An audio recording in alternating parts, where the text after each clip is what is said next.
Bhagavate Vasudevaya. Om Namo Bhagavate Vasudevaya. Om Namo Bhagavate Vasudevaya. Bhagavad Gita means the song of the divine. It's a conversation between the Supreme Person, God, Sri Krishna, and an ordinary person, Arjuna. Arjuna has entered a huge life crisis where he feels cornered by life itself. He cannot see any way to act that will be justifiable or that would lead to good result. He feels cornered by life itself. He feels desperate and confused. Therefore, he turns to his friend Krishna for advice, and Krishna then becomes Arjuna's teacher. Krishna shares with Arjuna both material knowledge and spiritual knowledge, one can say the totality of knowledge. And after having received this, Arjuna's confusion is cleared, and he manages to take a decision by which he is confident will lead to good result, not only for him, but for all of humanity. Already from the beginning, it was clear that Bhagavad Gita was not spoken only to Arjuna. It was spoken through Arjuna to humanity at large. It's meant to benefit all of humanity. And just as Arjuna, we, during the course of our lives, will also meet with difficult challenges, ethical dilemmas, despair, loss, confusion. Bhagavad Gita is there to offer us guidance by which we can elevate our consciousness and get more clarity as well as happiness. It offers a framework for solving dilemmas. It teaches us who we are at the core level, what is the right type of action, and what is the goal of life. Goal of life, you may ask? Yes, there's a goal of life.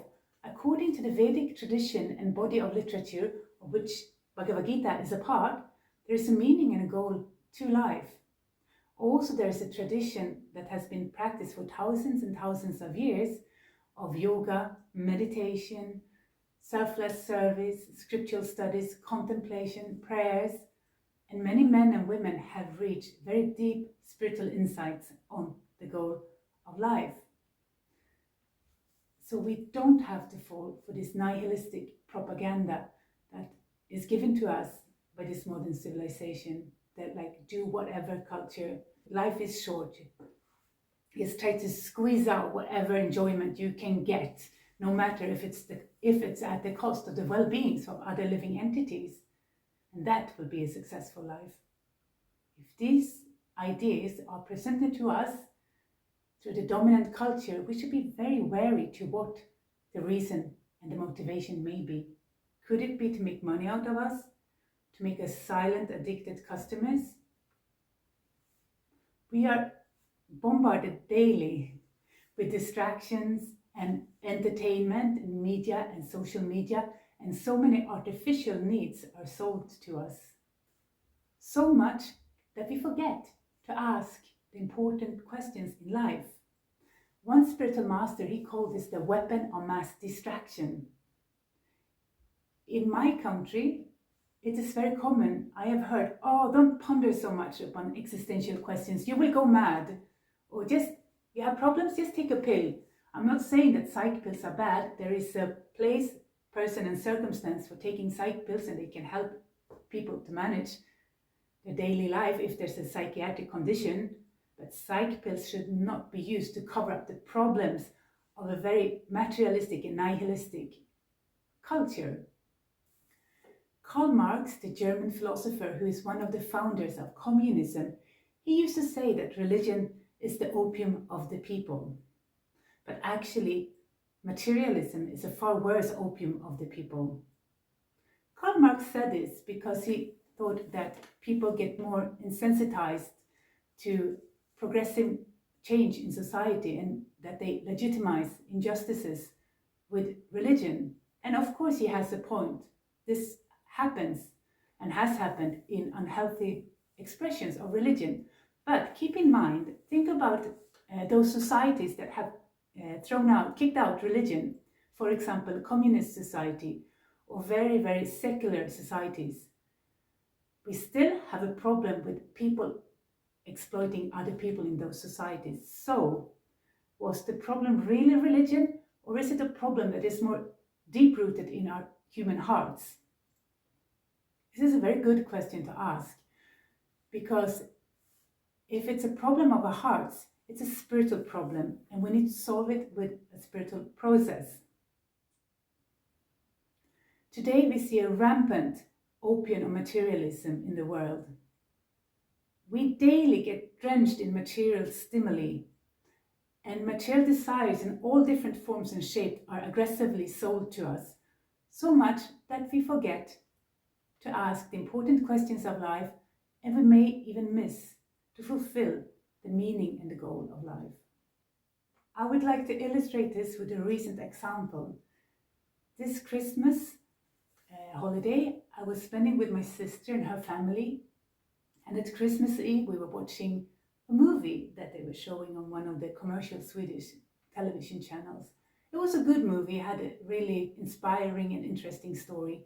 The movie was 2 hours something long, but it was interrupted at least by 1 hour of commercials. And during these commercial breaks, it was like a loop of commercials, starting with online casino, going to SMS loan, and then coming to whiskey. So this went on and on and on. At one point I felt really uneasy, and I told my sister, look, I really feel like the television here is a vicious cult leader trying to brainwash me into destroying my own life. So it's obvious that the television many times is just a propaganda machine for consumer capitalism, and that it doesn't care for us to be thoughtful or careful with our own lives. In the Vedic tradition from India, the ancient tradition from India, being thoughtful was encouraged, and to ask existential questions was encouraged. This was called Brahma Jigyasa, inquiry into the absolute truth. And it was considered a sign of human intelligence. Not only was it considered a sign, it was expected by humans to do this. And if we don't use this capacity of ours, we are really wasting the great opportunity that it is to have a human body, mind, and intelligence where we can ask these kind of questions. Such existential questions may be, what will happen after death? Did I exist before I was born? Who am I at the core of my being? Why am I and other people suffering? What is true happiness? What is this reality all about? What is the right type of action? Is there a goal to life? Etc. Scriptures, Vedic scriptures, are there to guide us. Together with spiritual association and spiritual process, we can get answers to some of these questions.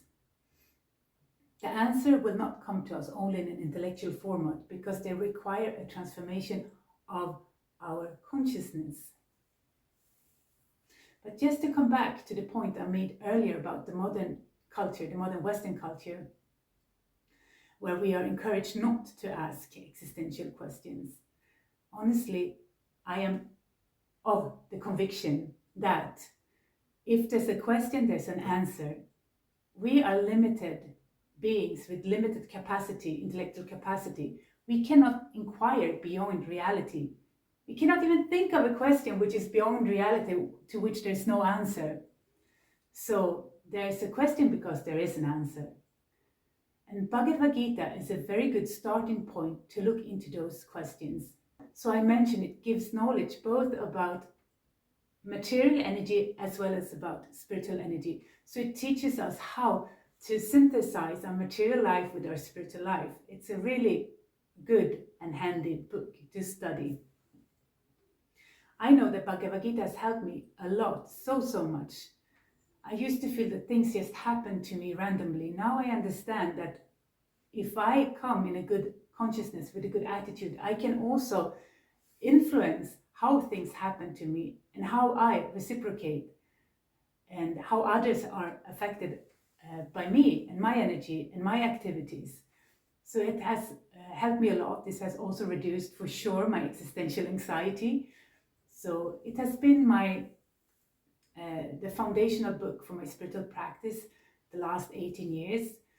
And 18 years might sound as a long time. It's really not that long. And honestly, I have been also quite slack. I could have been much more disciplined and deep and sincere in my spiritual practice, but somehow I'm hanging on to it. And I do have faith in Bhagavad Gita's power to guide me and humanity at large. And this is why I'm doing this course, Bhagavad Gita for Everyone, because I'm confident that Bhagavad Gita has something for everyone, regardless of our background or our current situation.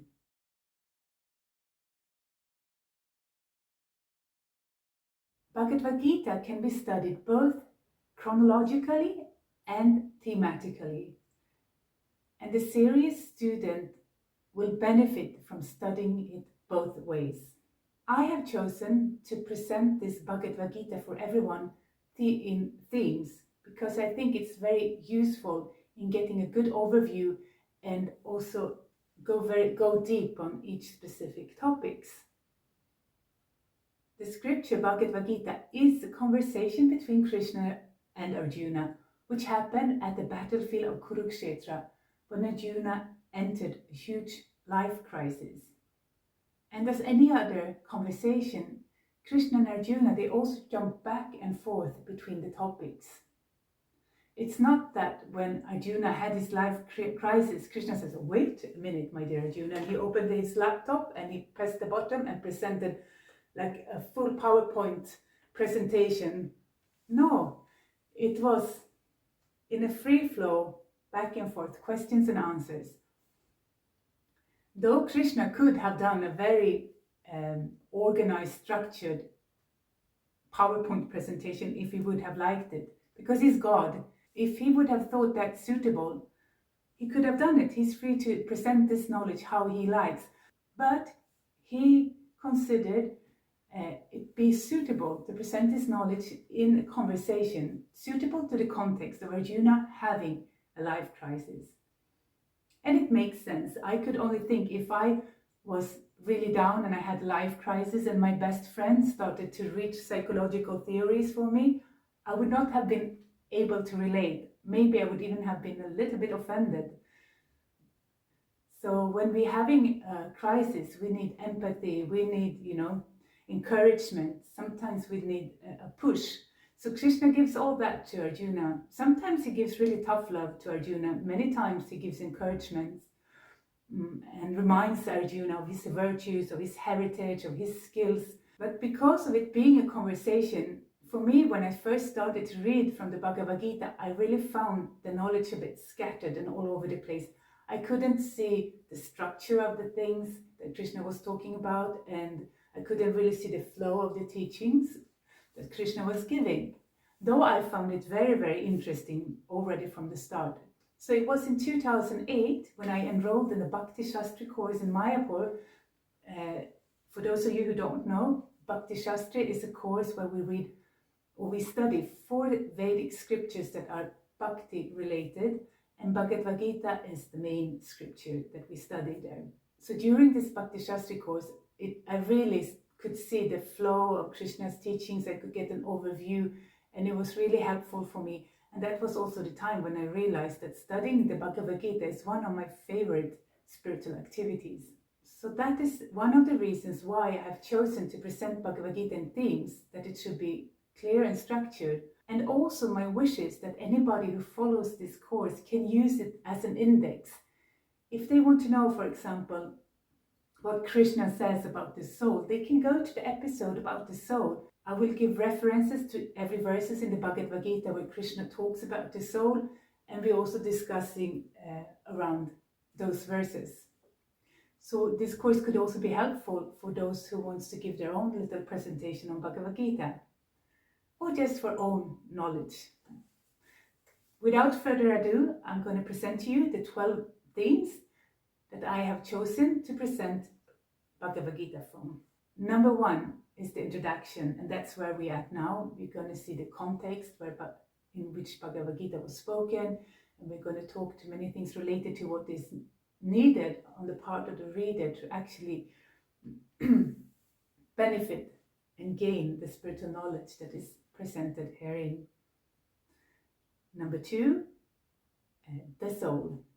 Number 3 is called From Karma to Yajna. We're going to discuss about activities, what types of activities there are. Number 4, the yoga systems. Number 5, God and devotion. We're going to discuss the theology of Bhagavad Gita.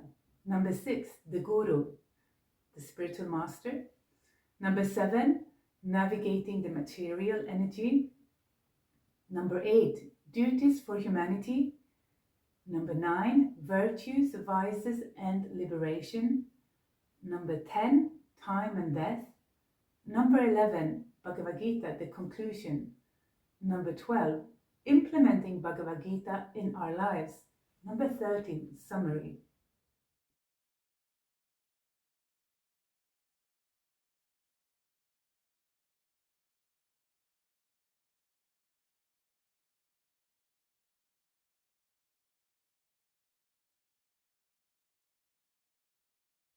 This course is called Bhagavad Gita for everyone.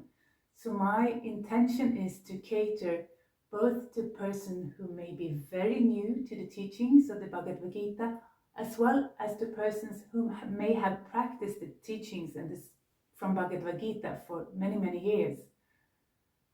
So it will be quite extensive. It will not be baby easy, but it will also not be that hard. I will really try to be pedagogical and to explain everything carefully. My hope is to give any follower of this course a foundation, like a spiritual map of the teachings of the Bhagavad Gita that they can keep with them for the rest of their lives, and from which they can jump deeper whenever they want to deepen their spiritual practices later on in life, and preferably under the guidance of a very qualified devotional spiritual teacher. I see myself as your co-student. I have definitely not realized all the knowledge in Bhagavad Gita. So for me, it's a great opportunity to study Bhagavad Gita again and share it with you online. The basis of this course is the text itself and Srila Prabhupada's commentary. So please check the section in the introduction about the tradition of giving commentaries to the Bhagavad Gita. You will understand why there is a tradition of commenting on the Bhagavad Gita and why Srila Prabhupada's commentaries are so popular and cherished by many contemporary spiritualists. When I studied Bhagavad Gita in Mayapur 2008, we studied the text and the commentary in Bhagavad Gita as it is. And that is really when I understood that I love to study the scriptures. But I have also studied another Bhakti Shastri course online here on YouTube that was given by Caitanya Mahaprabhu. He's a brahmachari, that means he's a monk, and he gives lectures on Bhagavad Gita. And I must say, some of my best points I have really just taken from his teachings. He's amazing. He has such a vast and deep knowledge of the Bhagavad Gita, and the way he can present it, it really transcends.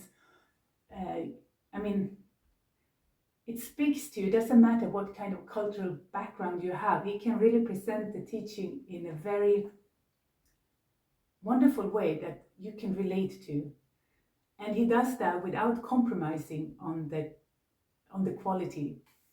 So I will link down below some of his, where you can find him. He has a web page called The Spiritual Scientist, and he also has Gita Daily, where he writes daily on the Bhagavad Gita. Another person that I would like to thank is my mentor, my Shiksha Guru, Tapas Prabhu from the Stockholm Hare Krishna temple.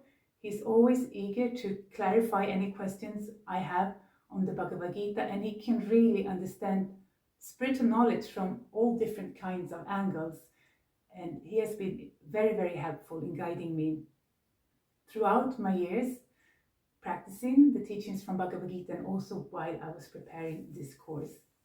Lastly, but not the least, I would like to thank my spiritual master, His Holiness Jayapataka Swami Maharaj.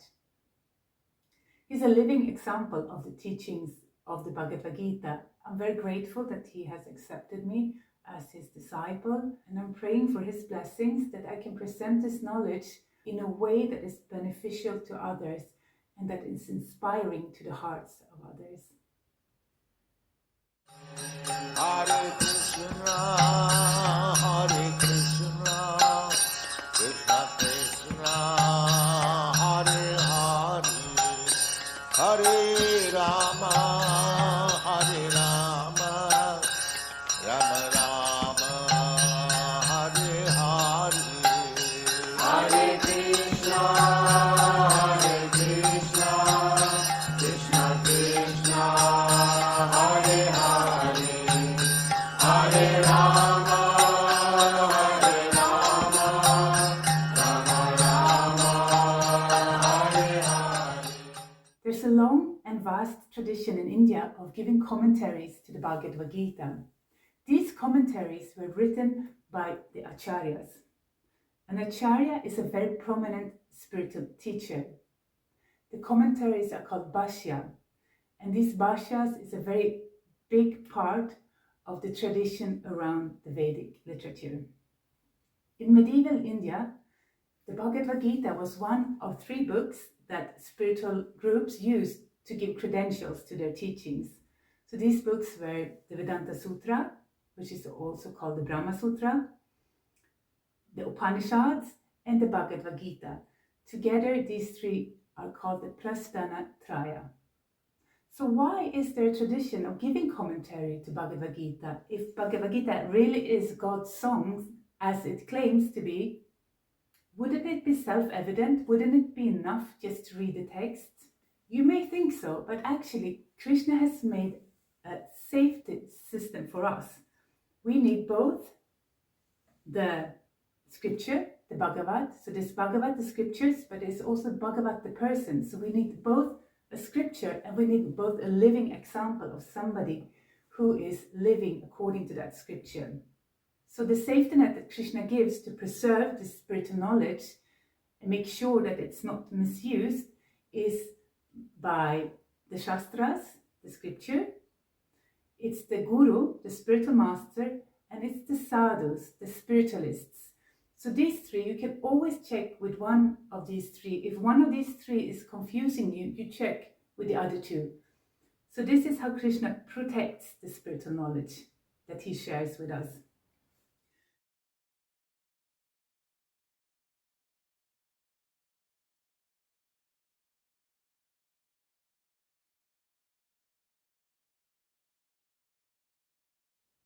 So spiritual knowledge can be misused. What does it mean to misuse spiritual knowledge? For example, use the knowledge of the Bhagavad Gita to forward some personal agenda, maybe some political ism, or for intellectual prestige. This would be misused. One spiritual teacher, Kadamba Kanana Swami Maharaj, he used to call this using the Bhagavad Gita as a cloth hanger. You just take your own ideology and you hang it on the Bhagavad Gita, and using Bhagavad Gita as a credential, you push forward your own ideas. One way potentially that could be using Bhagavad Gita as a cloth hanger is just using it to justify any war. Just because Krishna told Arjuna to fight, this war is also justified. Just one crude example could be like that. Or to use the Bhagavad Gita to control other people, just to get your own fame and glory, could be another way, like for prestige, for name, fame and glory. And these things happens in spiritual tradition, unfortunately, and this is why Krishna has created a safety system of the Shastra, the Guru and Sadhu. So you can always check. If one seems to divert, you can check with the others to have clarity.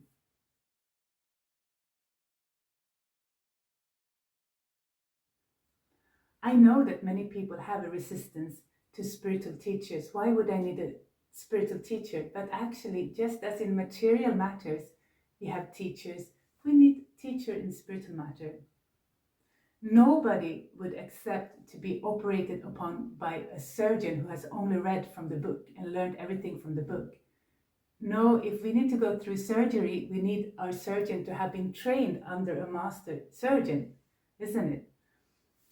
So in the same way, we don't want to learn from somebody or only from the book or from somebody who has only studied from the book. We need to learn from somebody who has also learned from a living person who is practicing from the book. Chaitanya Charan, he made a really good point in his Bhakti Shastri course regarding this. He mentioned one pastime from Lord Chaitanya's life. So when Lord Chaitanya took sannyas, it means that he accepted a lifelong monkhood. And he moved down to Orissa, to Puri, to Jagannath Puri. One of the first persons he met there was the most prominent spiritual teacher in that region at that time. And he was called Sarvabhauma Bhattacharya. He was a Vedantist. He was so knowledgeable in the Vedas. But he could not understand that Chaitanya Mahaprabhu was Krishna in the form of devotee and that he was extremely elevated. So what he did, he sat Lord Chaitanya down and he started to preach to him. And he continued. And 1 week passed and he was just talking. After 1 week, he looked at Chaitanya Mahaprabhu and said, "You're not saying anything. I was speaking 1 week. Don't you understand?" And Lord Chaitanya Mahaprabhu, he answered like this. He with his hand up, shielding the sun. Sarvabhauma Bhattacharya was thinking, what does that mean? And Chaitanya Mahaprabhu said, "I do understand the Vedanta Sutras perfectly. Vedanta Sutra is like the sun, but your explanations, they are covering the sun." Then Sarvabhauma Bhattacharya asked Lord Chaitanya to give his explanations and his understanding of the Vedanta Sutras, and specifically they discussed the Atma Rama verse, or rather Lord Chaitanya, he gave several explanations of the Atma Rama verse, and they were so brilliant that Sarvabhauma Bhattacharya understood that he had met somebody who was much more spiritually elevated and could see with much more clarity the essence of the Vedas, and he surrendered to Lord Chaitanya, and he became one of the best students of Chaitanya Mahaprabhu. So the point of this story is what seems self-evident may not be self-evident. Spiritual knowledge is like the sun, but we may have a cloud over our head and we may not even be conscious that we have a cloud over our head. So this cloud over our head are misconceptions, biases. They may not only be intellectual in nature, but it can also be the wrong types of desires. That we desire things that make it impossible for us to receive the spiritual knowledge on a deep level.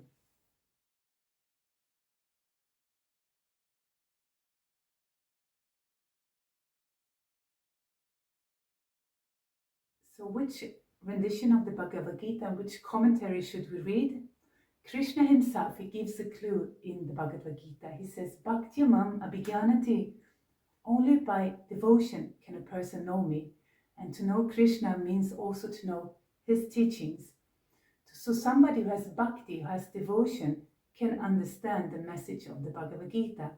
Therefore, it is very important that we read the commentary of a spiritualist who is practicing bhakti yoga. In this course, we are using the commentaries of Srila Prabhupada. We are studying from the Bhagavad Gita as it is, and Srila Prabhupada is a very elevated bhakti yogi. So he checks Krishna's own intertextual standard. Furthermore, Srila Prabhupada comes in the lineage of Lord Chaitanya. So we know that Sri Caitanya Mahaprabhu is Krishna who came to give a practical example of the teachings in the Bhagavad Gita. Krishna being the perfect teachers. He gives first the theoretical knowledge and then he gives the perfect example of how to live this knowledge. So this is another plus that Srila Prabhupada has. Something else that is very specific for Srila Prabhupada's commentaries is that for every purport, to every verse, he brings it back to the core message of the Bhagavad Gita. And this is important because we know that Krishna he talks to Arjuna on many, many topics because he's giving Arjuna an informed choice. So he says, this is a possible thing, and he gives all the systems of yoga, and he gives he gives many ways of how you can perform your duties. So if you person who reads just one section of the Bhagavad Gita may think this is the all in all. Therefore, it's very important that the acharya, Srila Prabhupada, brings back every purport to the conclusion of Krishna. And we have seen that the commentaries of Srila Prabhupada has touched and transformed the lives of people all over the globe. No other rendition of the Bhagavad Gita in world history has done this. People from all walks of life, people on all continents have read Srila Prabhupada's Bhagavad Gita, and they have felt inspired to change their lives, to start to practice Bhakti Yoga. So this is a big proof that Srila Prabhupada's commentaries are very powerful.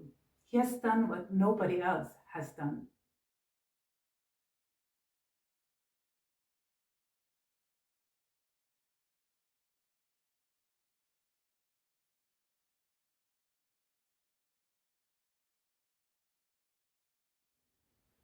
Having said that, you may ask, but you say that this is Bhagavad Gita for everyone.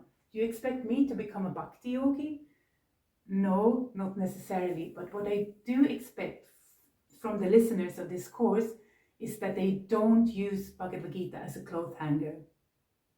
Be intellectually and spiritually honest. Understand what it's about, even if you just want to practice a portion of the Bhagavad Gita. Don't say that this is the all in all. Be honest, this is the Bhagavad Gita, but I'm choosing to practice just this part. We have the right to take the teachings to which level we want to, but we should be honest about the message in Bhagavad Gita. Secondly, I hope, cannot say I expect, but I really hope that the followers of this course do choose something, some teaching from Krishna, and experiment with it.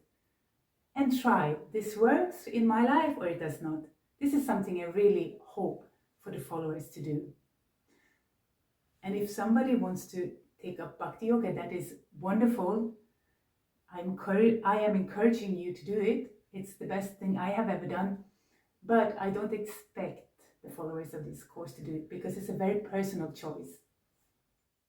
Hare Krishna, Hare Krishna, Krishna Krishna, Hare Hare, Hare Rama, Hare Rama, Rama Rama, Hare Hare, Hare Krishna, Hare Krishna, Krishna Krishna, Hare Hare, Hare Rama, Hare Rama, Rama Rama, Hare Hare.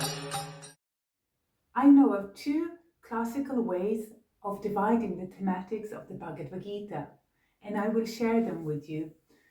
These ways are very useful to know because as Bhagavad Gita is a free-flowing conversation, knowing these thematics gives a structure, and you can always check where in Bhagavad Gita you are according to these themes. This will really help us to gain clarity on the topics. And also, if you know this way of dividing Bhagavad Gita, and you would be in a circle of spiritualists or intellectuals discussing Bhagavad Gita, you have entrance to the discussion. You can discuss about Bhagavad Gita in a very informed way. That's why I like to share it with you, and I like you to learn this. And each episode, I'm going to repeat it, so we're going to see where we are in regards of these topics. So, I'm going to share with you now. The first way I know of dividing the thematics of the Bhagavad Gita is according to 5 topics. So these are Ishvara, it means the topic about God. Ishvara means controller. So it's Ishvara. The other one, number 2, is Jiva. the topic about the soul. Number 3 is Prakriti, the topic about the material nature. Number 4 is Karma, the topic about activities. Number 5 is Kala, the topic about time, which also includes death. So I repeat them. It's Ishvara, the topic about God. Jiva, the topic about the soul. Prakriti, the topic about material nature. Karma, the topic about activities. And Kala, the topic about time. The second way I know of dividing the Bhagavad Gita is into 3 sections. The first 6 chapters are called the Karma Kand. Kand means a section, so it's the section that describes activities, Karma Kand. The middle 6 chapters are called the Bhakti Kand. And Bhakti is on the topic of God and devotion to God. The last 6 chapters are called the Gyan Kand. So it's the section about knowledge. So this gives knowledge about the material energy, knowledge about our duties, and also the conclusion of the Bhagavad Gita. So it's Karma Kand, Bhakti Kand, and Jnana Kand. I will now give you a teaser to increase your appetite. I read through the Bhagavad Gita and I took note on each topic, like a subtopic that is within each of these kands. And I'm going to read them to you. I myself was so mesmerized, I was like blown away how rich Bhagavad Gita is and how many interesting topics it has. So let me read to you. So in the Karma Kand, we find the science of the soul. Who am I? We find an overview of different possibilities how to act in this world. Good karma, forbidden karma, and activities without reaction. It explains that human life is meant for yajna, so it gives the science of sacrifice. It gives the cosmic relationship between humans and devatas. Devatas are very elevated beings who have taken on responsibilities in this material creations. Sometimes it's translated into demigod. And Krishna gives a very clear recommendation to Arjuna to act in yoga. Then he gives an overview of all the yoga systems. Karma yoga, Jnana yoga, Jnana yoga, and Bhakti yoga. He explains the role of the spiritual teacher. He explains how to act as to not be entangled, but to be liberated. How to act as to feel peaceful. And how to act as to create peace in the world. How anger arises and also how to avoid anger. The reason for self-destructive behavior. How to control the mind. He gives his recommendation of which yoga system is the most complete. And there Karma Kand finishes and Bhakti Kand starts. And in Bhakti Kand, Krishna will share the following. The science of how to die in a good consciousness. The science of the next destination of the soul.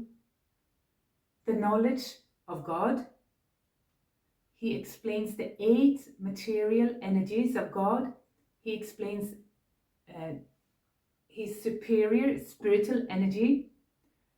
He explains which persons are prone to approach God and which persons are prone to not be religious. Krishna shows his Virat Rup, his universal form. Krishna explains his relationship with the Vedas.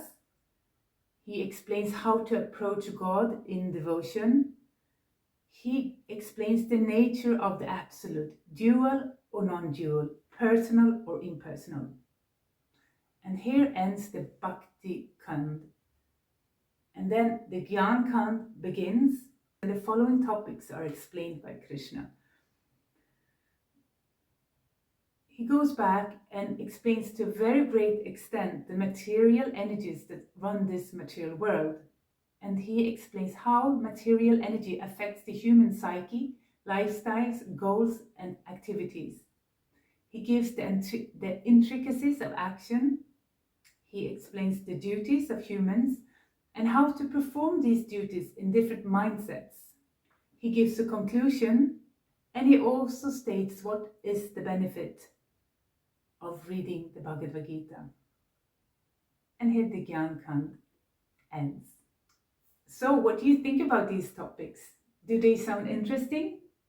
Do you think some clarity on them would be useful and improve your life? Let me know in the comments below. Hare Krishna, Krishna Krishna, Hare Hare, Hare Rama, Hare Rama, Rama Rama, Hare Hare, Hare Krishna, Krishna Krishna, Hare Hare, Hare Rama, Rama Rama, Hare Hare. Since this is Bhagavad Gita for everyone, I don't assume that everybody who follows this course have the same amount of pre-knowledge. Therefore, I thought it'd be a good idea to put the Bhagavad Gita on the literary world map, as well as putting it on a timeline. Let's start by putting it on the literary world map. The first thing we can say about the Bhagavad Gita is that it's a philosophical treatise that is respected all over the world. In any intellectual circles, in any university or spiritual group, the Bhagavad Gita is respected. Number two, it's one of the most important scripture for Hindus. Number three, it's one of the foundational books for Vaishnavas. Vaishnavas are a group within Hinduism that worships Lord Krishna or Lord Vishnu. They are the same person, or Lord Rama, as the highest God, as the source of everything. So Vaishnavism has millions and millions of followers within India and also outside of India. Number four, it's one of the principal authorities on yoga, as it explains the yoga system to a great extent. And number five, it's known as the ABC of spirituality. Bhagavad Gita is one chapter of the great Indian epic, the Mahabharata. Maha means the great, Bharat means India. So it's an epic about the great India and the different family dynasties. So Bhagavad Gita, or the Song of God, is often read on its own because it's purely philosophical or spiritual in content. Vedic scriptures are considered either to be Shruti or Smriti. Shruti means what has been heard, so that is revealed scriptures, and they are thought to have come directly from a divine source.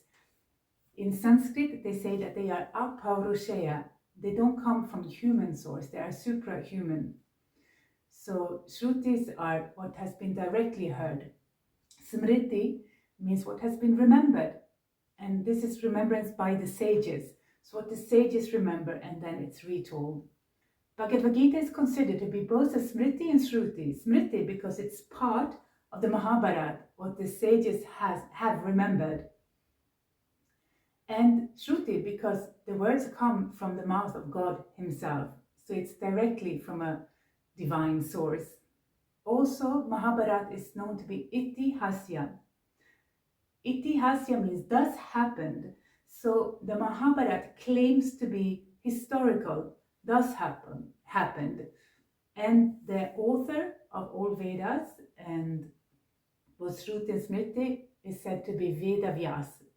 And according to what I have understood is that there can be different Veda Vyas in different ages, different persons or different incarnations of the Lord who takes this position of having this seva, this service of writing down the Vedas. In this instance, it was Krishna Dvaipana Vyas. Now let's move into the topic of dating the Bhagavad Gita. There are many different opinions on how old Bhagavad Gita is. It's a vast and sensitive topic. Within Western academia, which does not only mean Westerners, but it means modern universities that have originated in the West, history of religion, Indology, linguistics, there has been many attempts on dating the Bhagavad Gita, and generally the scholars come up with the theory that Bhagavad Gita is about 2,500 years old. But within the tradition, different methods are used, and they often date Bhagavad Gita to 5,000 years. So how is this possible that there's such a vast gap between what the scholars of the modern universities say and what the scholars within the tradition say? So we're going to have a look at the different methods, the different methodologies that are used by these different two groups. So let's start within Western academia. From what I know, one of the main ways that has been used is linguistics. So by comparing the meters and the concepts and the words used in the different Upanishadic scriptures and other scriptures, they try to find out, where concepts are borrowed, or they try to understand the time when they were written, and they can compare it also to maybe inscriptions on temple walls, or what they know about the cultural and social political lives during a specific ruler in India. So the critique against this method is that it's quite speculative. Everything depends on something else. It's a coherenteristic epistemology. They try to find out the truth by building kind of a net. The insiders to the tradition, they're trying to find a safe starting point when they try to find out how old Bhagavad Gita is. Foundational epistemology, and one method that they have used extensively is astronomy. As Mahabharata is an itihasya, and we mentioned before, itihasya means does happen. It is a scripture that claims to be historical. So before big events or key events, the writer often gives the date by explaining where they were in the lunar calendar when this happened, and other different constellation of the stars.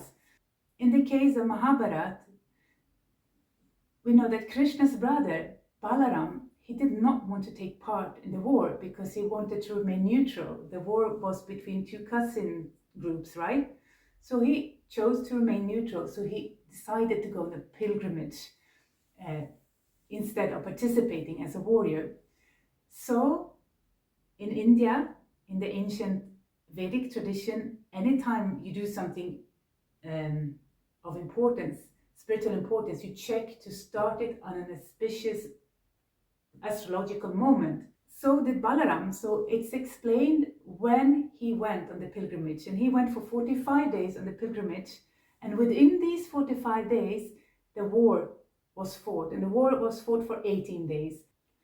So astronomers tried to find out the exact date when Lord Balaram set off on his pilgrimage, and that will be quite a good indicator from when the war started. And they have concluded around 5,000 years ago. As I already mentioned, archaeology is key to finding more clues to when this happened, and both scholars, Western scholars and insiders, they use archaeology.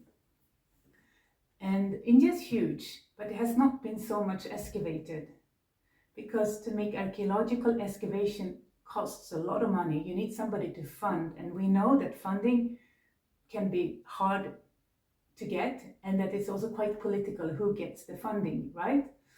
So after being colonized both by the British and before that by the Mongols, India was left very poor, and during the Mongol colonization, a lot of temples had been smashed into pieces. So now, as India's economy is growing, the first emphasis has been on building present-day society, right?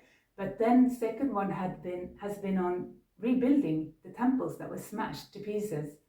And archaeology might be the third priority, but doubtlessly there's a lot to be found in India because it's an ancient civilization. And actually already a city outside Dwarka has been found under seas.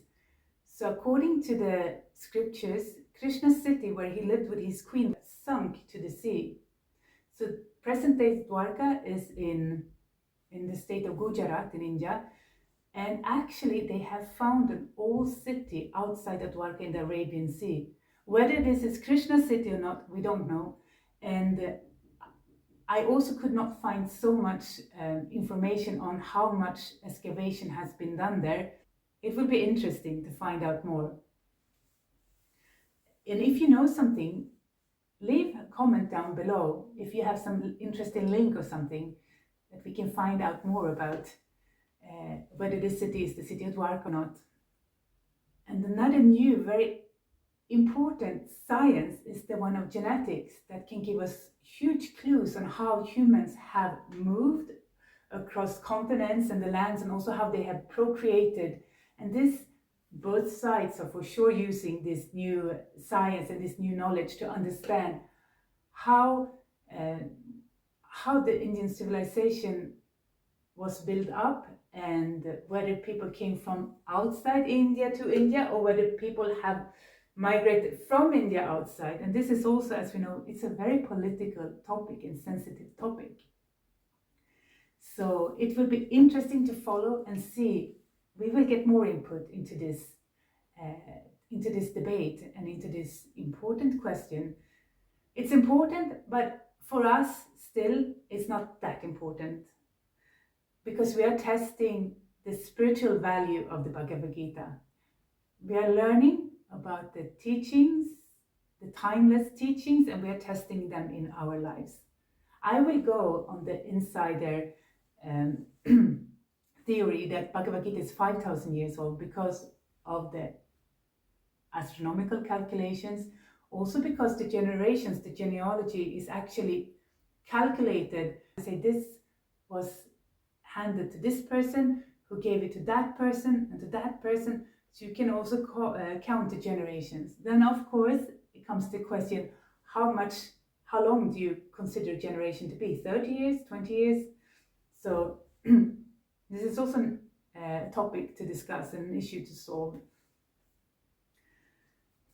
Another scripture that can give us a clue is the Surya Siddhanta, which tells us when Kali Yuga, this time age, started. Because when Krishna left this planet, that is when Kali Yuga is said to have started.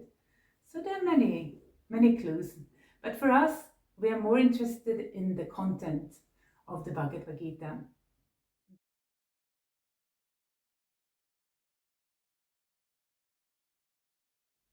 Obviously, Bhagavad Gita states that it was spoken during the Kurukshetra war. But more than that, Krishna says something very interesting about the knowledge he shares. He says that this spiritual knowledge is given by him to human society again and again, and that he had actually spoken this before to the sun god. Let's read from chapter 4, verse 1 to 5, and let's read what Krishna says. The personality of Godhead, Lord Sri Krishna, said, I instructed this imperishable science of yoga to the sun god Vivashvan, and Vivashvan instructed it to Manu, the father of mankind, and Manu in turn instructed it to Ikshvaku.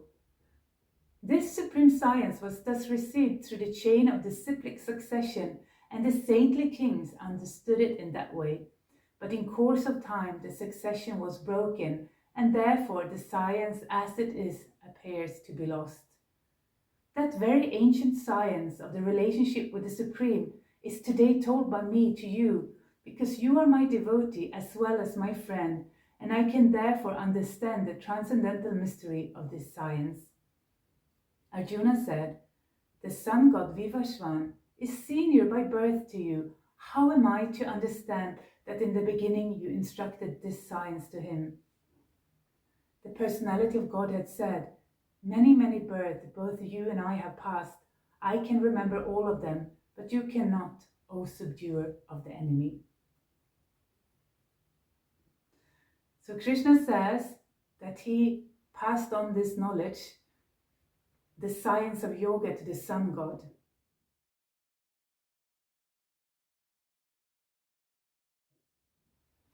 So let's see now. Let's read from one purport to verse 1 in chapter 4, and Prabhupada will explain something more.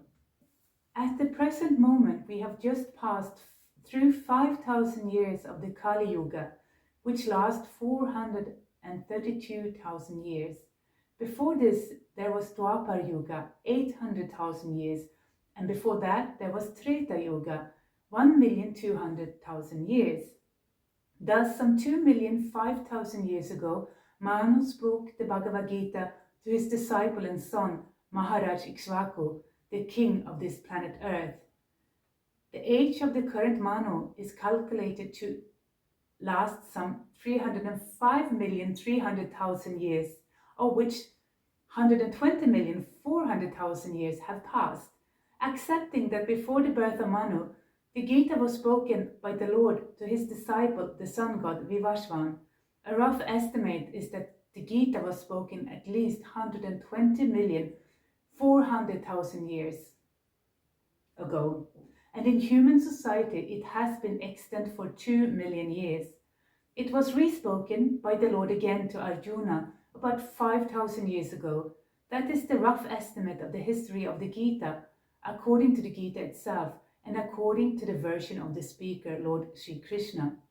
It was spoken to the sun god Vivasvan because he is also Kshatriya and the father of all Kshatriyas who are descendants of the sun god, or the Surya Vamsya Kshatriyas. Because Bhagavad Gita is as old as the Vedas, being spoken by the Supreme Personality of Godhead, this knowledge is aparosheya, it's superhuman. Since the Vedic instructions are accepted as they are without human interpretation, the Gita must therefore be accepted without mundane interpretation. The mundane wrangles may speculate on the Gita in their own ways, but that is not Bhagavad Gita as it is. Therefore, Bhagavad Gita has to be accepted as it is from the disciplic succession, and it is described herein that the Lord spoke to the sun god spoke to his son Manu, and Manu spoke to his son Ikshvaku. Hare Krishna,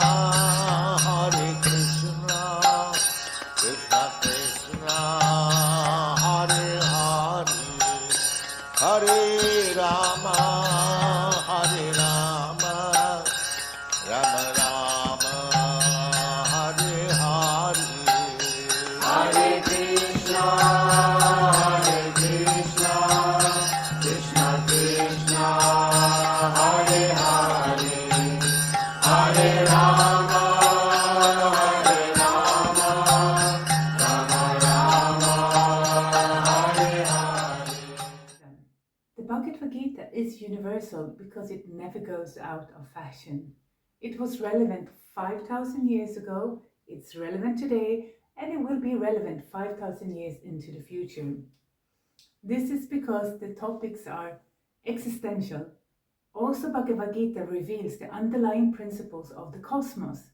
So if we follow the principles of Bhagavad Gita, we will be in harmony with the cosmos, and it will be easier for us to live that way, and the results of our activities will also be more auspicious for ourselves and for others. It teaches the science of yoga. Krishna calls yoga the art of all activities. And yoga does not have a time label, or it is always relevant. Perhaps it's adjusted a little bit depending on which time period we are living in, but yoga is always there. Bhagavad Gita truly is a spiritual book that can transform the consciousness of the reader. And for the very serious student of Bhagavad Gita, it can give liberation from the samsara, the cycle of birth and death, after many, many, perhaps millions of lives. It can also give pure divine love for God and for every living being. However, if your goal is not just that ambitious, that you want to break free from the cycle of birth and death, or you want to become a pure lover of God, you can still benefit from the Bhagavad Gita, because it also talks about just how to live your daily life in a way that makes it more smooth. with a consciousness that makes your life more smooth. It is perhaps more than anything a lifestyle book. And I would guess like 1/4 of the Bhagavad Gita actually talks about how to live our daily life in this material world, maybe more. Krishna gives the totality of knowledge, so it's knowledge about the spiritual world and spiritual activities, and it's also knowledge about material energy in the material world, and it's knowledge about how to connect the two of them through the practice of yoga, and it's also knowledge about the source of both the spiritual and the material. So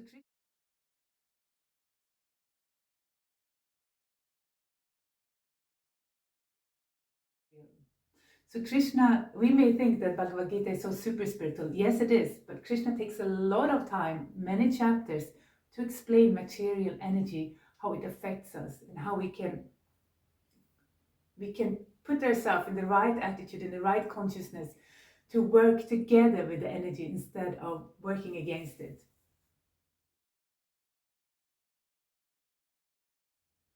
Bhagavad Gita is alive in the sense that it reciprocates with the reader. Therefore, people can read it so many times during their lives and still find new and deeper meanings to it. I like very much what I heard a Christian theologian say about the Bible, and I think the same thing surely goes for the Bhagavad Gita. When we are reading the Bhagavad Gita, at the same time, the Bhagavad Gita is reading us. And it's giving us that kind of understanding that we can handle, that we are ready for. So it's a very mystical book, and it's surely alive.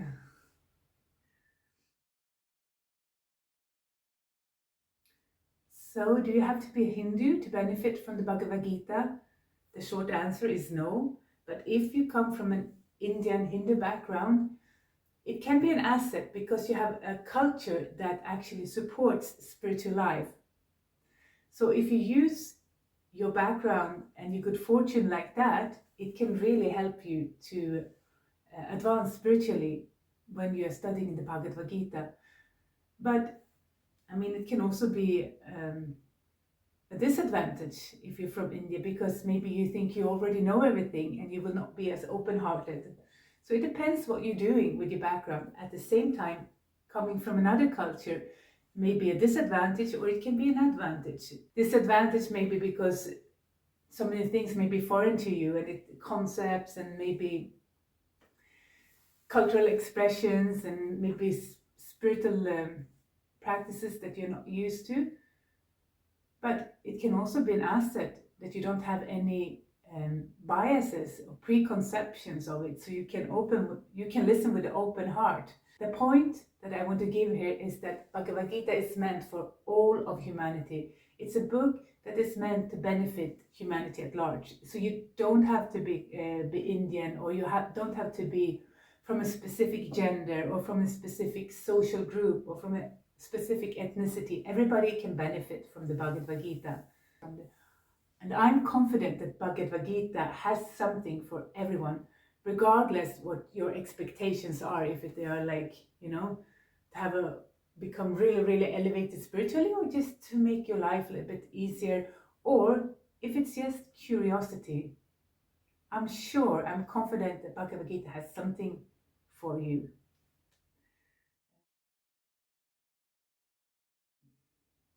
Perhaps you have a different religious background. Perhaps you still practice in that religion. Still, you can read the Bhagavad Gita and benefit from it, because Bhagavad Gita is quite generic in its message. It gives the underlying principles of the universe, underlying spiritual principles. So a pious person from another tradition can understand and appreciate this, and also become inspired by this. Spirituality is universal. There are some principles that are universal, and we may use different language, and we may have different focus in different religious or different spiritual traditions, but some principles are just there that we can understand and appreciate and get inspired by.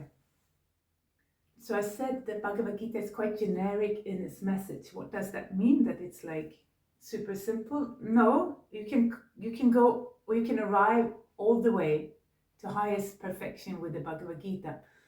But still, it's quite generic. There are other scriptures that explain both philosophy, like theology, and the orthopraxy, the rituals, in more detail. So in that way, Bhagavad Gita is called the ABC of spirituality. Srila Prabhupada many times called this spiritual science. As in science, we have a theory, a hypothesis, we're making some experiments, and we get a result that we evaluate. True or false? And we get some new ideas, hopefully, after the evaluation. Similarly, Bhagavad Gita presents the theory, the knowledge, and our lives is the lab, and we experiment with these teachings. We get a certain result and we evaluate that result. If that result did something for me, did it do something positive for me, then we continue. We can take it to the next level, try something more from Krishna's teachings, try to apply it in our lives. If it didn't do anything for us, then what's the use? We are not forced to follow it. But if it did something for us, we may be curious and try next step. So this is yoga, it's experimentation. It's not dogma that you have to follow blindly or just accept. You try and you see where it leads, and you evaluate for yourself if it's doing something good for you.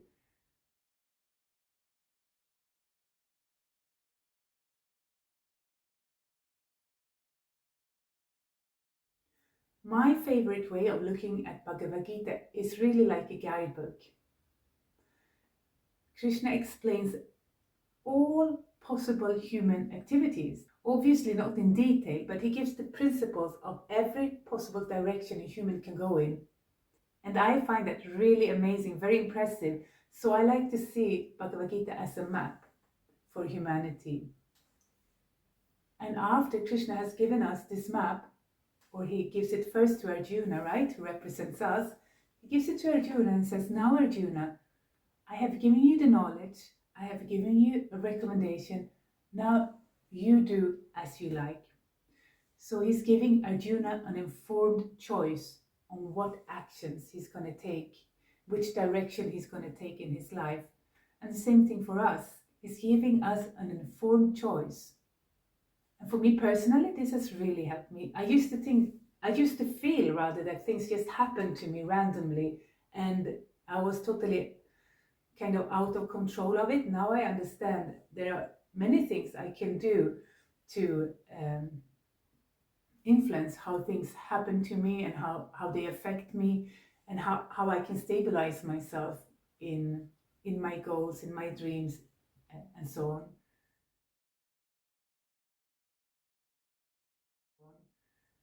So I am personally, I can testify that Bhagavad Gita has helped me a lot. Materially, it has given me many tools on how to live everyday life easier. And spiritually, it has definitely taken away some of my existential anxiety, and it has also given me a direction. It has given me the science of yoga. So it has been super helpful. Hare Krishna,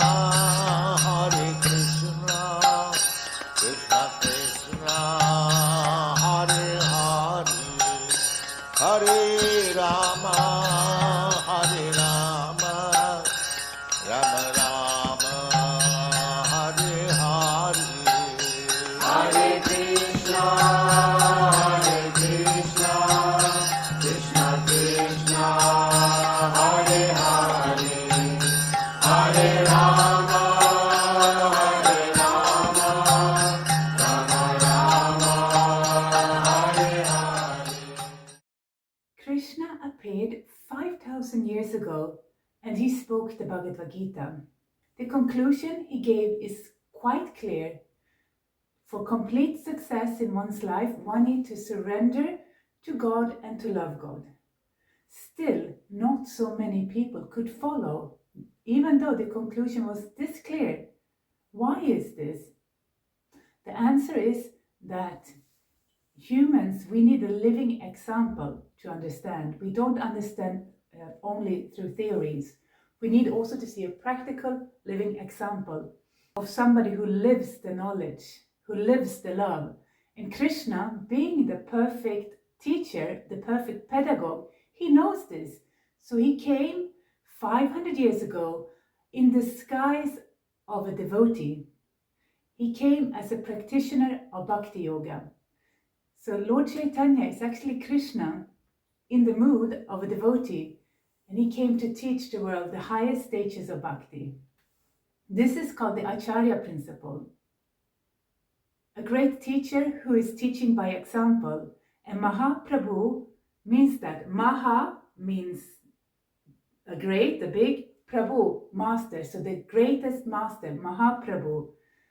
So Mahaprabhu is the greatest master of how to follow the Bhagavad Gita and to live its conclusion.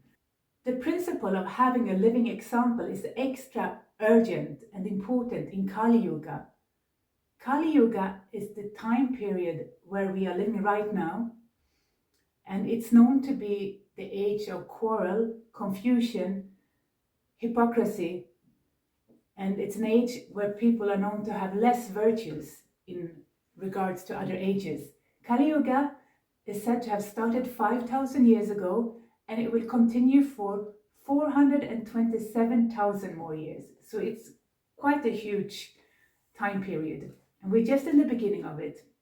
In Kali Yuga, speaking is very cheap. Anybody can say anything, and anybody does say anything. Just look at the culture of social media. We have so many self-proclaimed masters in so many subjects. But in older ages, it was very important and considered a virtue to keep one's word. Even in my culture in Sweden, I remember having learned that it's important to keep your word, to be truthful, honest. And in older times, in the times of the Mahabharata, from our points of view, from this day and age, it seems almost absurd how important it was to keep one's word. So we need somebody who walks the talk, right? We need somebody who is practicing what they preach. How can we trust that person otherwise? Also, unless we see an example of a master, how can we know what is possible? Without a role model, how can we know what is possible? And how can we know the capacity of the process or the capacity of our own hearts? That is why Lord Sri Caitanya Mahaprabhu is there, to give us this example of mastery of love of God. Now we're going to read from Bhagavad Gita the second time in this course. And we're going to read two famous verses about why Krishna descends on earth, why he comes down from the spiritual world on earth. And if you remember, we've just read before, when we were discussing the dating of the Bhagavad Gita from chapter 4, that Krishna says that he shares this knowledge again and again, and that he first, at the beginning of this universe, shared this knowledge with the sun god, Vivashvan. So we're going to continue and read the next coming verses when Krishna explains not only that he shares the knowledge over and over again, but he descends on earth over and over again. And this is what is called avatar. So avatar is not, me projecting myself into a computer game. That is like a distorted meaning of avatar. It's not the movie Avatar. Avatar always relates to God. It means God, when God comes down to earth. That is the original Sanskrit meaning of avatar. Okay, let's read now what Krishna says. It's Bhagavad Gita chapter 4 verse 7 and verse 8. Yada yada hi dharmasya glanir bharata abhyutanam adharmasya tadatmanam sriyamaham paritranaya sadhunam vinashaja shaduskritam dharma samstapanartaya sambhavami yuge yuge. The translation goes, whenever and wherever there is a decline in religious practice, O descendant of Bharata, and the predominant rise of irreligion, at that time I descend myself, to deliver the pious and to annihilate the miscreants, as well as to re-establish the principles of religion, I myself appear millennium after millennium. So this is Krishna saying that whenever human society has gone off tracks and start to live in very confused cultures, Krishna comes to re-establish Dharma, the path of religion. So Dharma is a very deep concept. Prabhupada translated to religion, but actually it can sometimes be translated as duty or as morality. And one way I like to understand it very much, that my mentor in the temple often uses when he explains the concept or the reality of Dharma, is that Dharma is what harmonizes our true inner selves with the principles of the cosmos. So it's not something that is just put on us from outside. It's actually something that has to come from inside and match with the outside. It's a natural thing, Dharma. It's the essence of what works. So Krishna says he comes to establish the Dharma. And the Dharma of the soul is to love God. Spoiler alert. But the Dharma of the soul is to love God. Please remember that.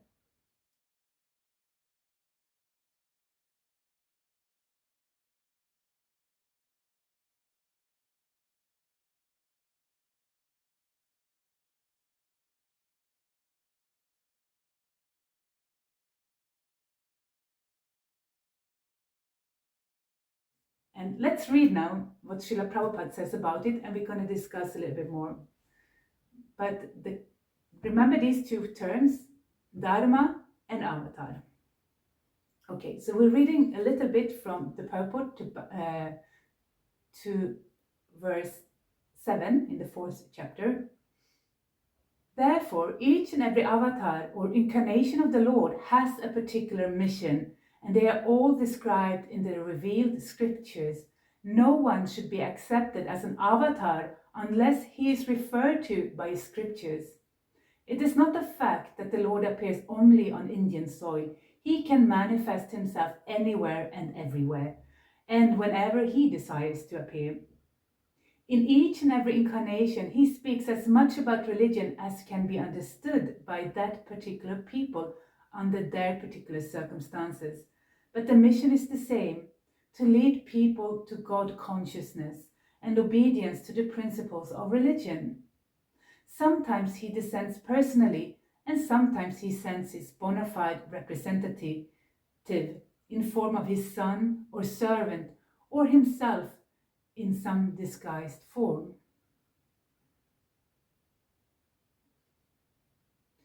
And in the purport to verse 8, we can read the following. It's also just a snippet. The Lord says that he incarnates himself in every millennium. This indicates that he incarnates also in the age of Kali. That is Kali Yuga, the age of Kali. As stated in the Srimad Bhagavatam, the incarnation in the age of Kali is Lord Caitanya Mahaprabhu, who spread the worship of Krishna by his Sankirtan movement, the congregational chanting of the holy names, and spread Krishna consciousness throughout India. He predicted that this culture of Sankirtan would be broadcast all over the world, from town to town and village to village. Lord Chaitanya, as the incarnation of Krishna, the personality of Godhead, is described secretly but not directly in the confidential parts of the revealed scriptures, such as the Upanishads, Mahabharata, Bhagavatam. The devotees of Lord Krishna are very much attracted by the Sankirtan movement of Lord Chaitanya. This avatar of the Lord does not kill the miscreants, but delivers them by his causeless mercy. So every yuga, every time age has a specific avatar. This is called Yuga avatar. So in Kali Yuga, the avatar is Lord Chaitanya. And he's also coming with the Yuga Dharma. So every time age has a specific spiritual practice that is activated during that era. And in Kali Yuga, the Yuga Dharma is Harinam Sankirtan, to meet congregationally and chant the names of God. So Lord Chaitanya is the avatar of Krishna that comes with the Yuga Dharma. He's the Yuga avatar who comes with the Yuga Dharma.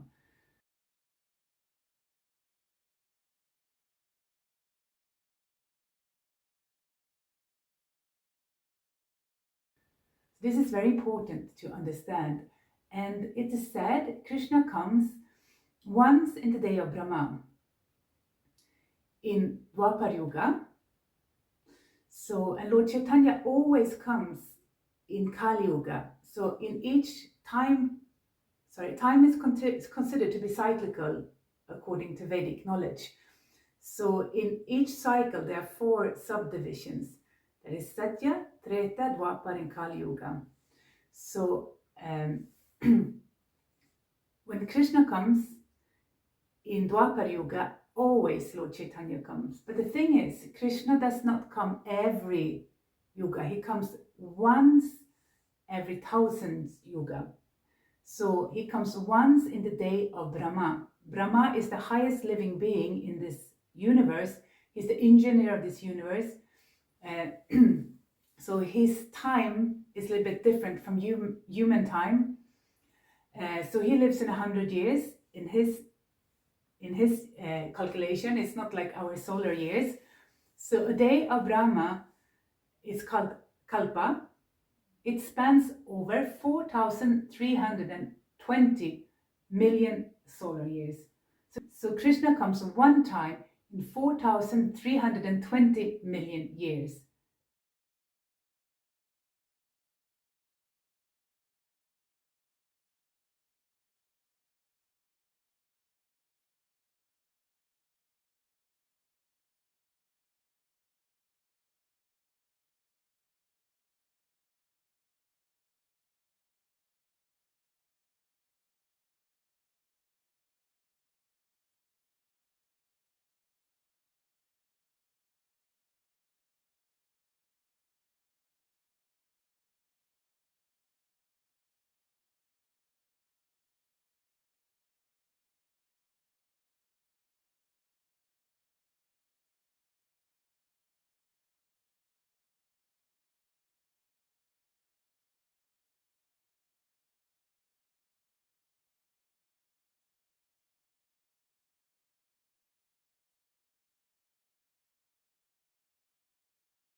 Let's read again what Srila Prabhupada says about this. So going back to the purport, to verse 7 in 4th chapter. And we're just going to read a little snippet.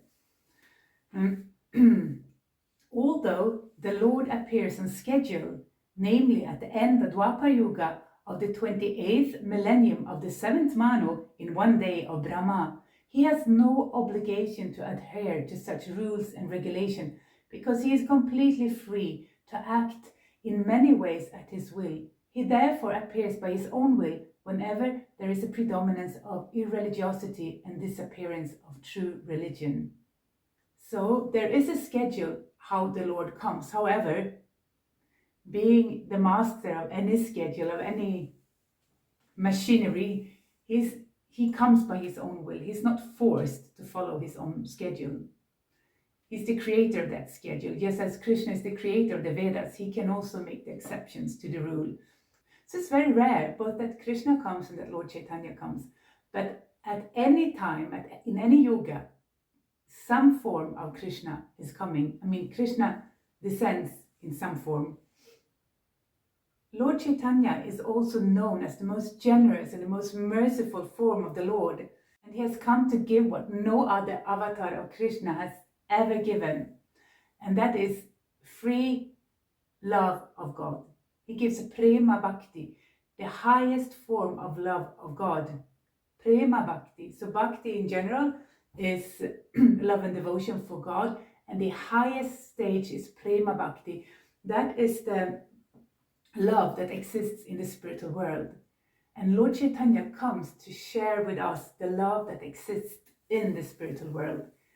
And he doesn't consider who is qualified or not.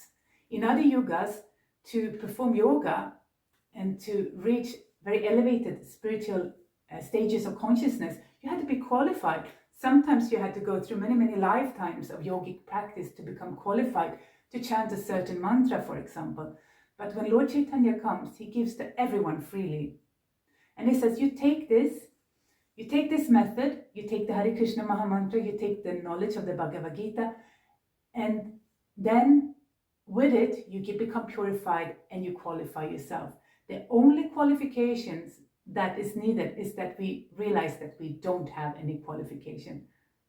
We need to be humble, just to reciprocate with the enormous mercy that we are getting. Remember, in other ages, qualified yogis did not get this chance that we are getting by the mercy of Lord Chaitanya Mahaprabhu. We can reach the highest spiritual perfection, which is also the highest satisfaction. And they say, Golokera Premadan Harinama Sankirtan.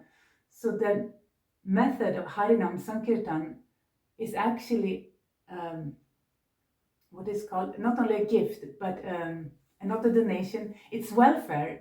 It's welfare from the spiritual world coming down to earth. Golokera Premadan Harinama Sankirtan. So it's a love welfare gift. Premadan. Dan means like a donation, like a gift.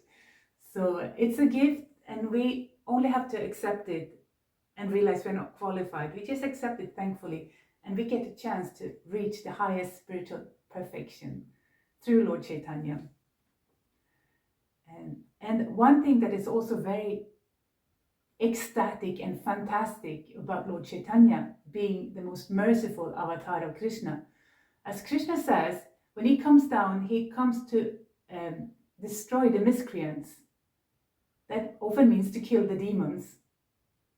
But Lord Chaitanya, he does not kill the demons by any weapon. He transforms the demons into lovers of God. And that is amazing. So Lord Chaitanya also have a love army, and their weapon are not usual weapon, they are spiritual weapons. It's the weapon of chanting and dancing and playing to the names of God. If you have seen sometimes on the streets devotees of Krishna dancing and chanting in ecstasy and singing the holy names of God with their arms up like this, you know that they are followers of Lord Chaitanya.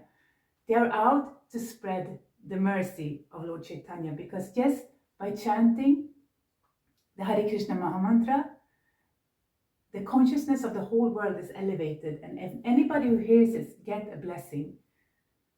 So they're continuing to share the gift that Lord Chaitanya Mahaprabhu was giving. When he lived in India in the 15th century, he preached and he made a tour of South India, and people became mad with bhakti, like they mad with prema bhakti. They just, when he, walked through the villages, people just left everything and just followed him and danced and just came in full ecstasy. And sometimes full villages were just, destroyed because of the masses of people who just followed Lord Chaitanya and danced. So he delivered many, many people in the 15th century in India and gave them the highest form of bhakti. But his prediction is that in the coming 10,000 years, there will be a high culture of bhakti on earth, and many, many souls from other planets will take birth on earth just to take part of this bhakti movement. 500 years after this, I'm sitting in remote Scandinavia, Sweden, and learning from Bhagavad Gita and chanting the names of Krishna. People are sitting in Africa, in South America, and Australia, doing it in China. So the prediction has already started to come true. There's no continent where there are not persons who are practicing Bhakti Yoga and following the Bhagavad Gita. Hare Krishna, Krishna Krishna, Hare Hare, Hare Rama, Rama Rama, Hare Hare. Hare Krishna,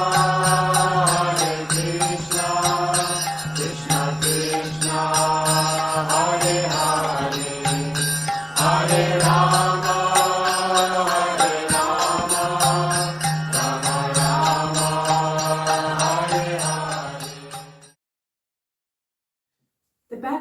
Bhagavad Gita is to be found in Mahabharata.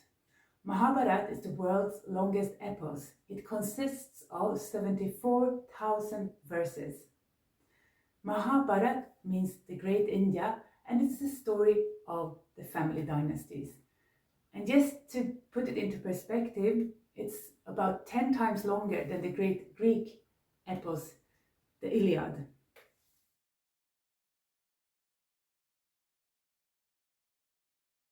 So the Bhagavad Gita was spoken at the battlefield of Kurukshetra.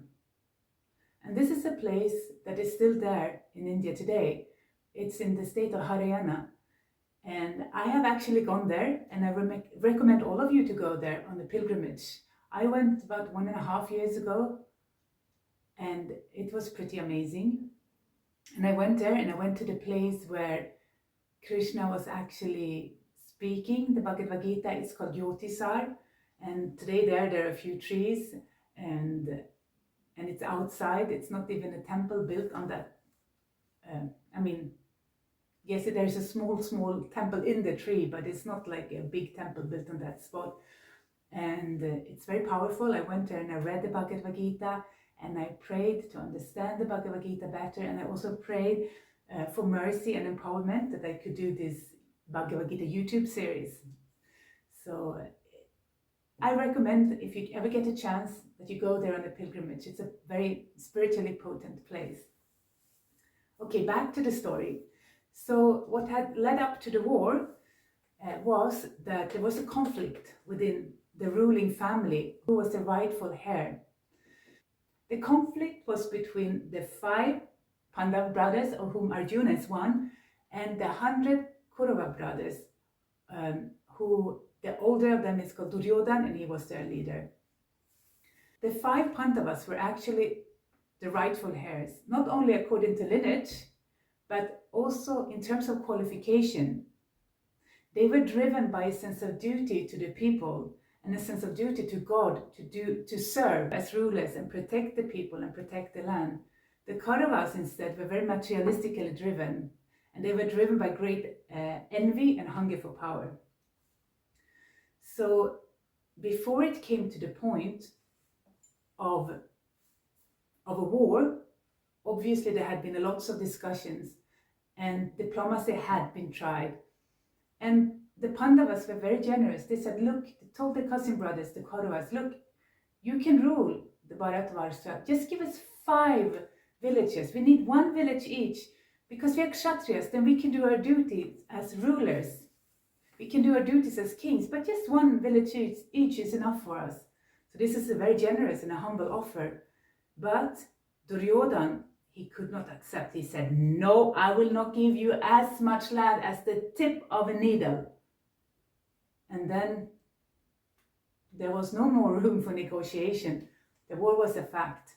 Krishna himself had been acting as a diplomat, and this is quite instructive. If God himself takes the role of diplomat, it gives us the message that we should try to avoid war at almost any cost. But since there were no more options for diplomacy or settling the conflict peacefully, it had come to the point where war was inevitable, and any leaders in the right frame of mind cannot accept that some crazy dictators will come, take over power and abuse the people. And the people is supposed to be protected, not abused, right? So there is also a limit to what can be accepted, and at that point, justice has to be kept. So when it was clear that a war was going to happen, Krishna did something very interesting.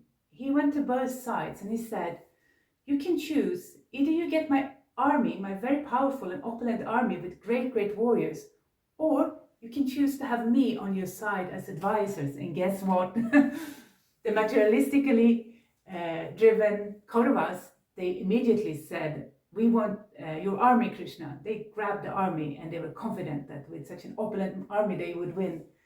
But the pious and spiritually inclined Pandavas, they said, Krishna, we would like you to be on our side and act as our advisor. That would be absolutely the best for us.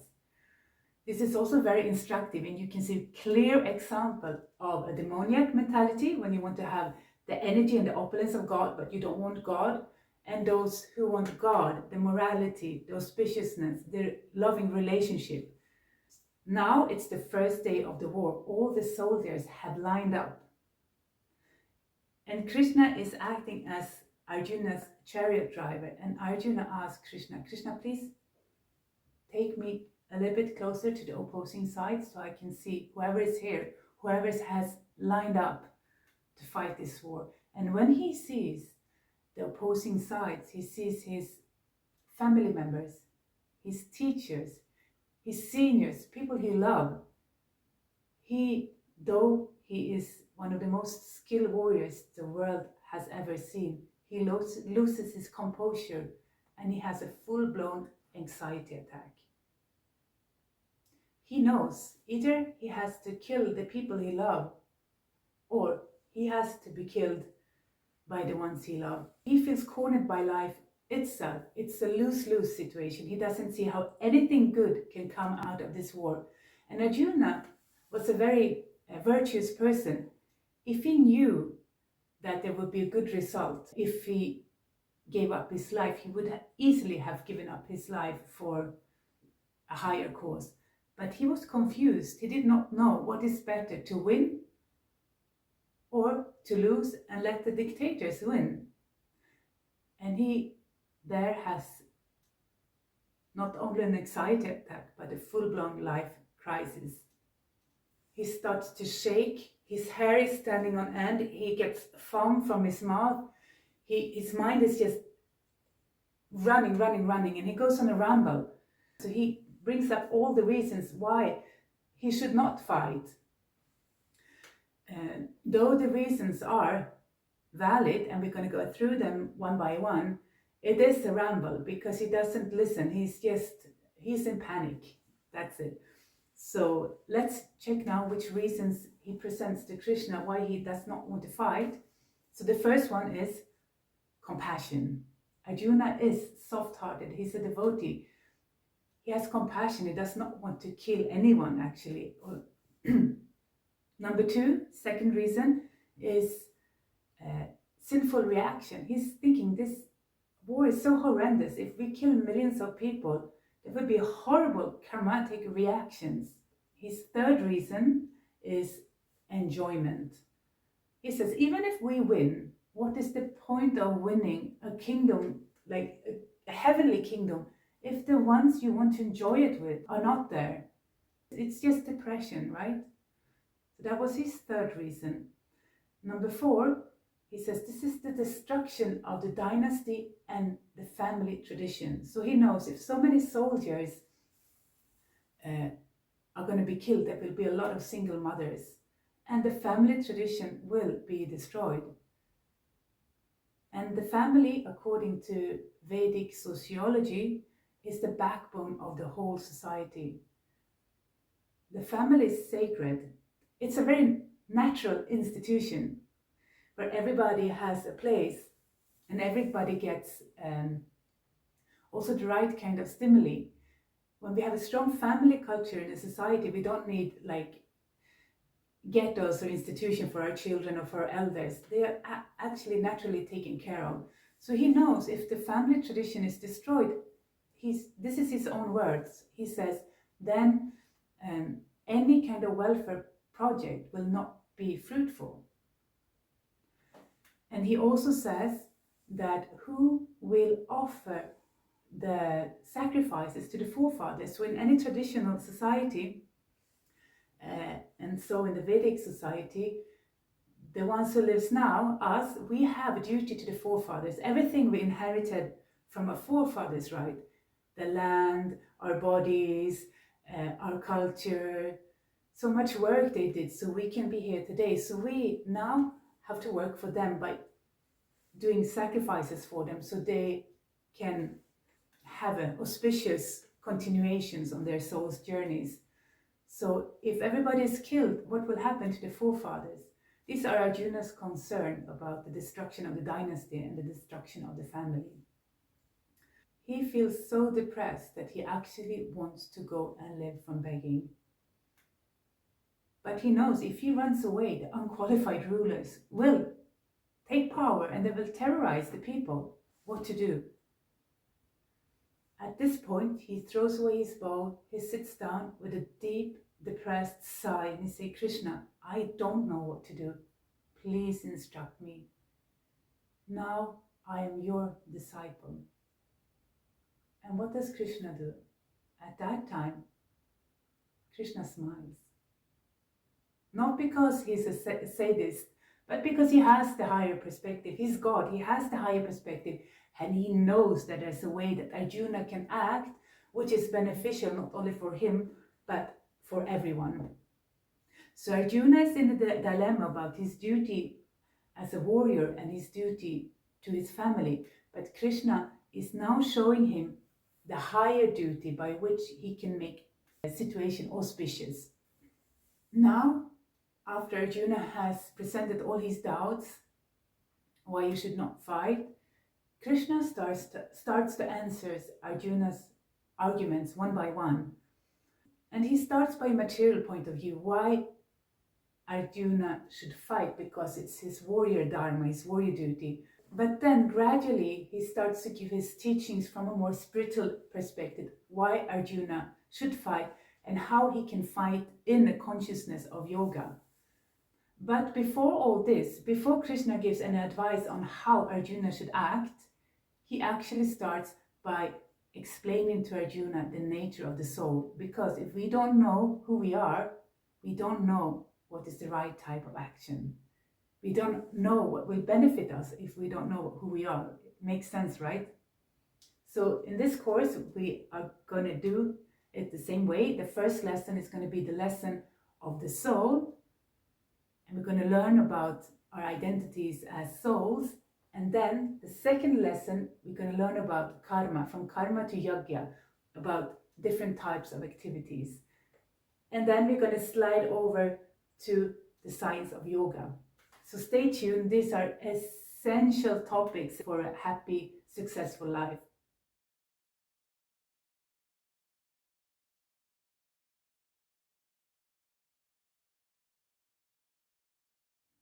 So we are going to wind up this introduction episode on the Bhagavad Gita by discussing what important lessons we can learn from the beginning of the Bhagavad Gita.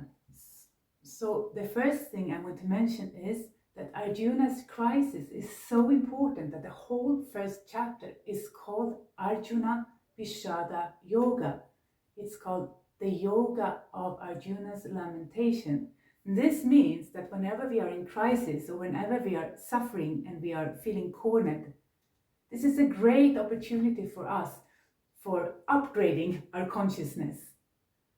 And if the crisis is of an existential nature, we may need help to solve our dilemmas. Not everything can be solved by ourselves. And this is why Krishna, as the highest authority, is giving these teachings to Arjuna. And Krishna is representing, obviously he's God, but he's also representing the spiritual master. So sometimes we need guidance from a person who has a higher perspective because they have evolved more spiritually. Second lesson. The third lesson, which is very, very important, is the fact that Krishna does not start to talk until Arjuna is ready to listen. When Arjuna is going on his rant, he does not talk. When Arjuna says, Krishna, I should not fight, Krishna smiles. But when Arjuna says, Krishna, I don't know what to do, please instruct me, then Krishna talks. Because unless we have this humility to say, I cannot solve this by myself, we are not ready to listen. And when we are humble, we are like a vessel who is ready to receive the spiritual knowledge. So these are the three main lessons that we should take with us from the beginning of the Bhagavad Gita. I repeat, a crisis is a very big opportunity for growth. Sometimes there are some dilemmas and some questions of life where we cannot solve ourselves. Then we have to approach somebody who's more qualified than us to get the right guidance. And number three, For us to receive spiritual knowledge, we have to be humble. We have to realize that we cannot solve this ourselves. Humility makes us open to receive the knowledge. So I'm really looking forward to continue this study with you all, and see you in the next episode.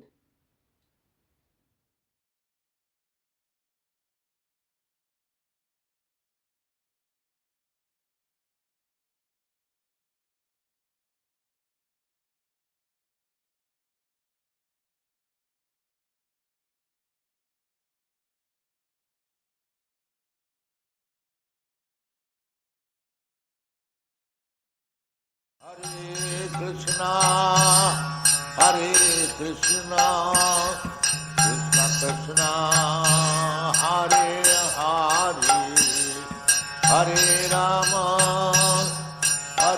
Rama, Rama Rama, Hare Hare, Hare Krishna,